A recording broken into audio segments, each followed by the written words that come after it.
பெருந்தலைவர் தாத்தா காமராஜ் அவர்களுடைய பெருந்தொண்டர், காங்கிரஸ் கட்சியினுடைய மூத்த தலைவர்களில் ஒருவர்.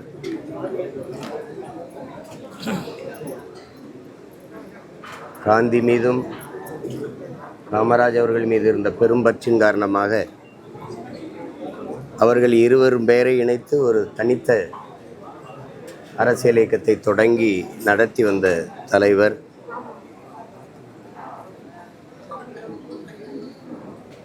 அரசியலையும் தாண்டி ஆகப்பெரும் தமிழ் ஆளுமை,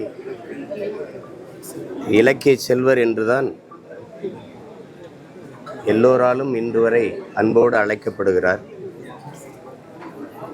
குமரியானந்தன் அவர்களுடைய சொற்பொழிவு என்றாலே அதில் சொக்கி திளைக்காத மக்கள் யாரும் இருக்க முடியாது. அவ்வளவு பெரிய ஆற்றல் மிக்க ஒரு வெள்ளம் போல, மடை திறந்த வெள்ளம் போல தமிழை அள்ளி பெருக்கக்கூடிய பேராற்றல் கொண்ட பெருமகன்.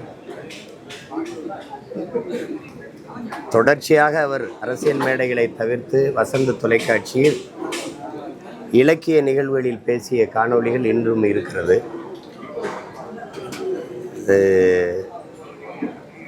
ஒரு அரிய சொத்து தான், தமிழ் இனத்தினுடைய ஒரு அரிய சொத்து. இப்படி எல்லாராலும் உருவாகி வர முடியாது. எந்த சமரசமும் செய்து கொள்ளாது கடைசி வரை தன் கொண்ட கொள்கையில் அப்படியே நின்றவர். தன்னுடைய மகள் மாற்று இயக்கத்திற்கு போய் மாநில தலைவராய், ஒரு மாநிலத்தினுடைய ஆளுநராய் வந்த பிறகும் கூட உயிர் பிரியும் அந்த கடைசி நொடியில் என்னை காங்கிரஸ் கொடி போர்த்தி அடக்கம் செய்ய வேண்டும் என்று சொன்னதாக அம்மா என்னிடத்திலே அதை பதிவு செய்தார்கள்.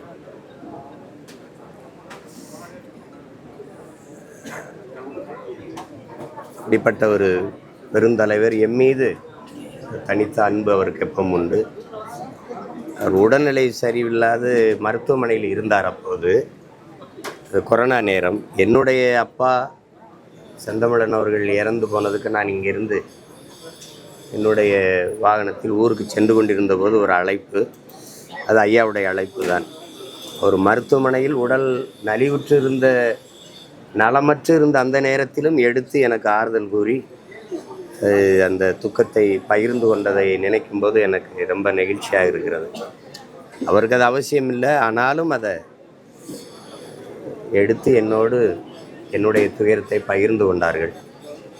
அப்படிப்பட்ட ஒரு ஆகச்சிறந்த மனிதன், சிறந்த தலை சிறந்த இலக்கிய பேராற்றல், ஒரு தமிழ் அறிஞர், ஒரு தன்னலமற்ற தமிழ் இனத்திற்கான ஒரு தலைவர், பெரிய இந்திய பற்றாளர். குறிப்பாக வாஞ்சிநாதன் மீது, இந்திய நாட்டின் இறையாண்மை மீது, ஒருமைப்பாடு மீதும் பெரும் பற்று கொண்ட ஒரு பெரிய தலைவர்.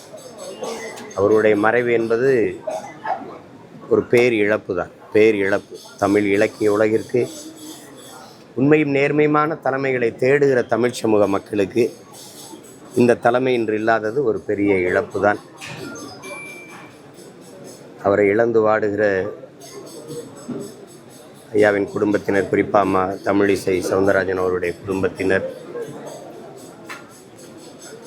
ஐயா வசந்தகுமார் அவருடைய குடும்பத்தினர், குறிப்பாக என்னுடைய தம்பி விஜய் வசந்த் இவர்களுடைய குடும்பத்தினர், காங்கிரஸ் கட்சி மற்றும் பாரதிய ஜனதா கட்சியினுடைய தோழர்கள், உறவுகள் எல்லோருக்கும் என்னுடைய ஆறுதல். மதிப்புமிக்க பெருந்தலைவர் ஐயா குமரியானந்தன் அவர்களுக்கு என்னுடைய புகழ் வணக்கம்.